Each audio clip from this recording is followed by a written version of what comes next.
ऐसा है, एक प्राचीन बोध कथा है कि एक तालाब में मछलियां रहा करती थी। तो एक बड़ी मछली थी, एक छोटी मछली थी। तो तालाब क्या, सागर ही समझो, सागर था। सागर में तो छोटी मछली बार बार बड़ी मछली से पूछती थी कि बताइए बहन, सागर कहाँ है, सागर कहाँ है। तो बड़ी मछली रोज बताती थी कि तेरे अंदर भी सागर है, तेरे बाहर भी सागर है, तेरे ऊपर भी सागर है, तेरे नीचे भी सागर है। तो कहते कि कुछ बात तुम्हारी समझ में नहीं आती थी। सदगुरु कहता है कि तेरे अंदर भी ब्रह्म है, तेरे बाहर भी ब्रह्म है, तेरे ऊपर भी ब्रह्म है, तेरे नीचे भी ब्रह्म है। तो अंदर भी है, बाहर भी है, सब जगह है, कण कण में है। तो बात समझ में नहीं आती थी उसको। तो वो कहती थी कि यार बात हमारे को समझ में नहीं आती है। रोज रोज पूछती थी, रोज रोज बड़ी मछली बताती रहती थी। लेकिन क्या हुआ कि एक दिन क्या हुआ कि गुरु मछली आई, एक बड़ी और बड़ी मछली आई। वो मछलियों की गुरु थी। हो सकता है भगवान ने मत्स्य अवतार लिया था, वही हो, तो क्या पता। एक मछली आई, उससे भी पूछा। उसने कहा बड़ी मछली ने कि मैं इससे बार बार ये मुझसे बार बार पूछती है कि सागर कहाँ है, सागर कहाँ है। मैं इसको बताती हूँ कि तेरे अंदर भी सागर है, तेरे बाहर भी सागर है। अरे तू सागर में है, सागर तुझ में है, सागर के बिना तू जी नहीं सकती था।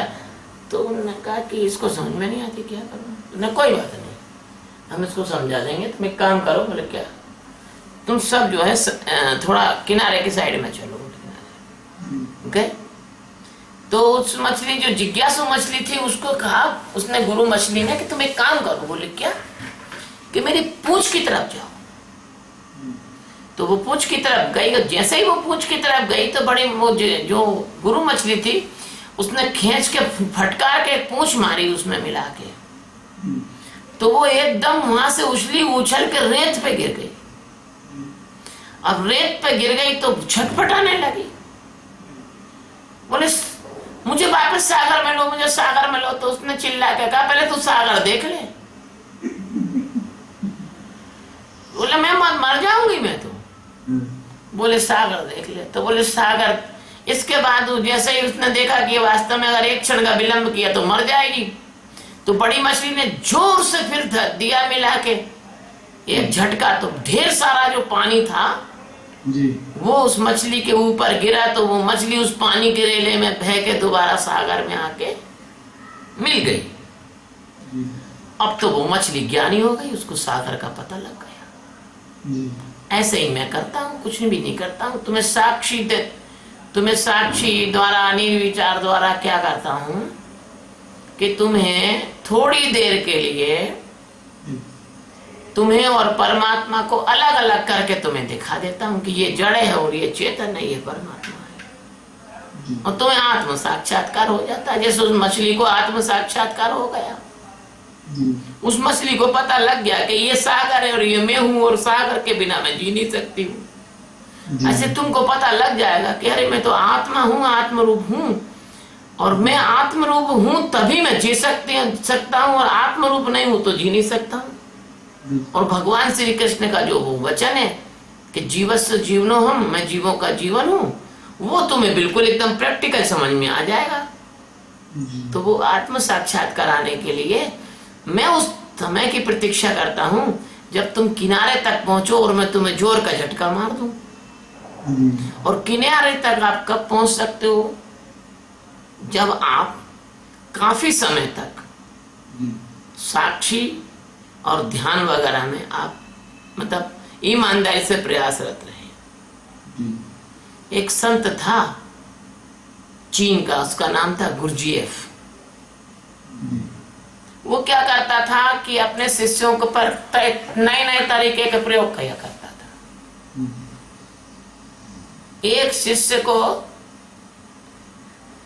वो क्या करता था कि एक शिष्य को जब आश्रम में शिष्य आ रहा होता था तो दूसरे शिष्य से कहता था तू इसको माँ बहन की गाली दे दे।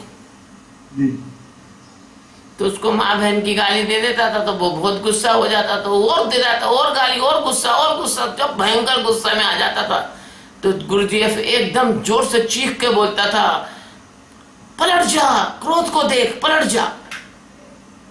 तो वो एकदम पलट के अपने क्रोध को देखता था और उसको अस्तित्व का बोध हो जाता था, क्योंकि ऊर्जा की बहुत गहरी, बहुत ऊंची अवस्था क्रोध होती है।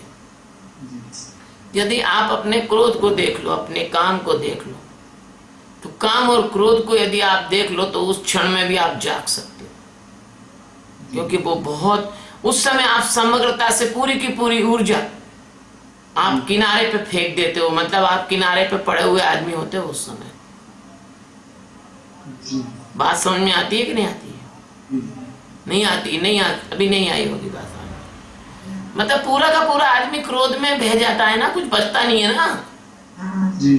तो उस समय क्या करते हैं कि जो क्रोध, पूरा का पूरा आदमी क्रोध में बह गया, यानी पूरा का पूरी ऊर्जा तो उसकी, अविद्या तो उसकी उधर चली गई क्रोध में। अब वो जो बचा अकेला अस्तित्व, उसको अस्तित्व को बता दिया जाता है उस क्षण में। हाँ, तो शिवोहम, ये कहानी याद आ गई आपको?